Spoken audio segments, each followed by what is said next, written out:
Madam Speaker, the government has said that the Administration of Justice Protection Bill aims to consolidate common law on contempt of court. However, in so doing, it poses unsatisfactory and problematic solutions to a non-existent problem. And in so doing, it generates grave dangers to the freedom of speech that is a part and parcel of our Singaporean way of life and is enshrined in Article 14 of our Constitution. How? By creating the potential for abuse of the excessive powers that this bill confers on the government, allowing the government of the day to initiate investigations as a means to chill, stifle, and ultimately strangle debate on matters of public concern while reserving for itself the right to comment on such cases. First of all, I would like to address the fundamental necessity for this bill. All legislation exists to fill a gap, to address a real issue in such a way as to generate improved outcomes. In this case, the Ministry of Law has stated that the bill primarily seeks to consolidate common law on the subject of contempt of court. My colleagues and I argue that this bill actually goes beyond mere consolidation or codification and makes real expansive changes to the current common law landscape on contempt. Madam, presently there is no need for this bill. There has not been a rash of cases that make administration of the common law position on contempt of court difficult. What is the necessity for this bill? Why legislate and why now? To cite some unrelated but illustrative examples, the government has refrained from legislating a quantum on retrenchment benefits into the Employment Act. It has refrained from legislating penalties for discriminatory hiring and human resource practices by employers. Yet in this case, the government has decided to rush to legislate with no formal consultative process on the text of the bill prior to first reading. Madam Speaker, there is no evidence for any substantive risk to the functioning of the courts and the judicial process to justify such a measure. I do not argue that such a risk cannot exist by definition, but the government needs to make the case and that the risk justifies such an extreme measure.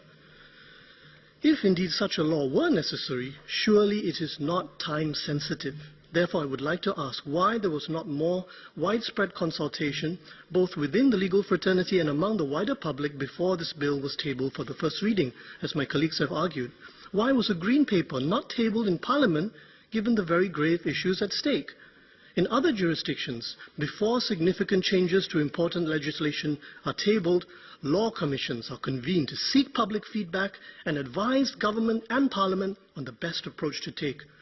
Surely a bill that substantially affects the constitutional right to free speech under Article 14 deserves much more public consideration and debate than has been thus far accorded to this bill. Next, on the offence of sub judice, which is what is the urgency and necessity for this bill in this regard? Our cases are decided by professional judges rather than juries. Is our confidence in our judges so weak as to suppose that they cannot disentangle fact from misinformation and hence need to be protected from public statements about their ongoing cases?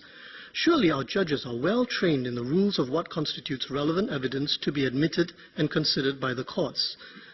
If the concern is with witnesses and experts being influenced by published misinformation, isn't the court process designed so as to elicit the finding of fact, disentangled from the undue influence of misinformation?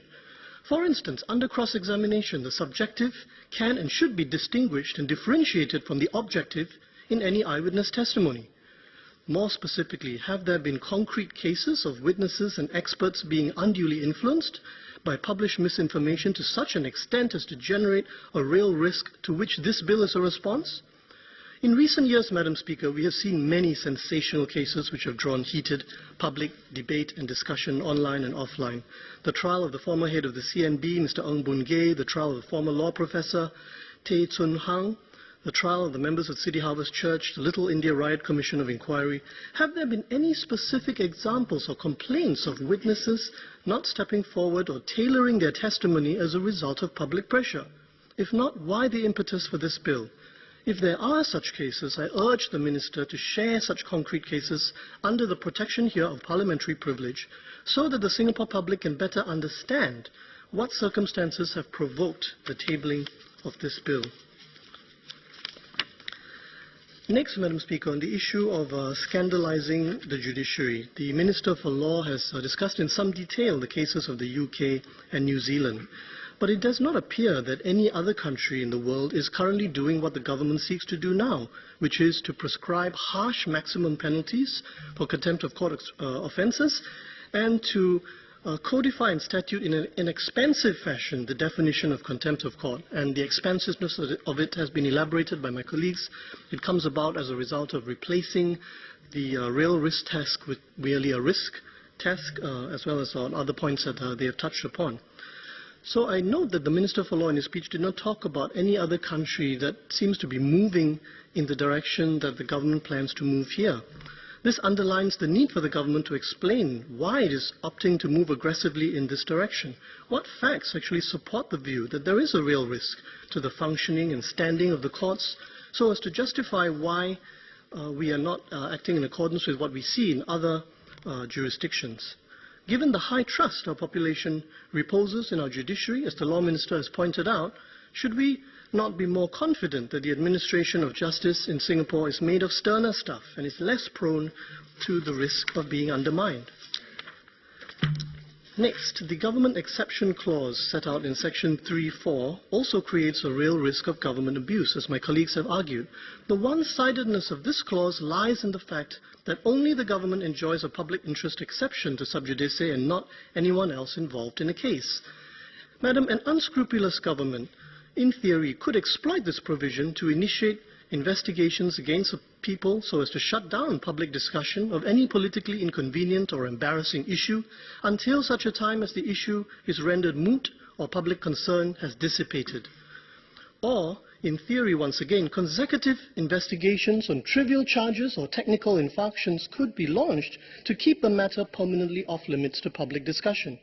An unscrupulous government could use the provisions of this law to suppress public discussion of its failings or wrongdoings in every platform, forum and institution in Singapore other than Parliament itself.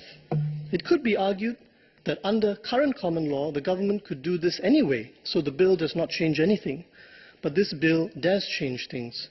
Firstly, with its setting out of maximum penalties, which I will go on to argue is intimidating, and secondly, by strengthening the executive government at the expense of the courts in contempt proceedings and enabling the use of the police to investigate contempt, which is not the case now.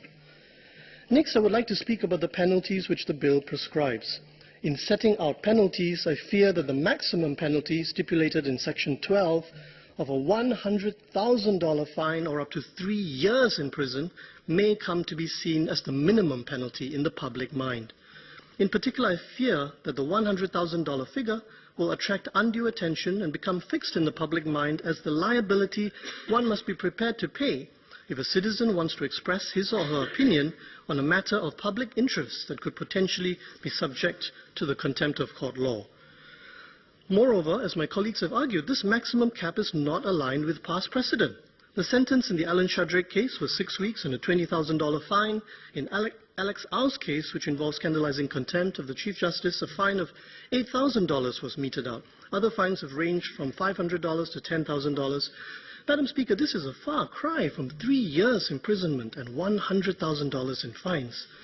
The result for our democracy from the passage of this bill and the attendant publicity could well be that no one who does not have $100,000 in cash to spare will dare speak up about any issue where there is even the slightest risk or perceived risk of prosecution under this law. What does that mean for our democratic society, for the voices and contribution to public debate and consensus formation by Singaporeans with limited means? In a climate of high income inequality, do we really want to deepen the view that free speech is only something that the rich can afford? In conclusion, Madam Speaker, in the absence of any clear and compelling reason why this law is necessary, why now and why the rush to legislate, when the bill as it stands poses such grave dangers to our climate of free speech and debate on matters of public concern, it is difficult to resist the conclusion that this bill will contribute to suffocating dissent, debate and democratic politics in Singapore to the detriment of balanced, accountable politics, civil society and freedom of speech. In conclusion, Madam Speaker, I join my Workers' Party colleagues in opposing this bill. Thank you.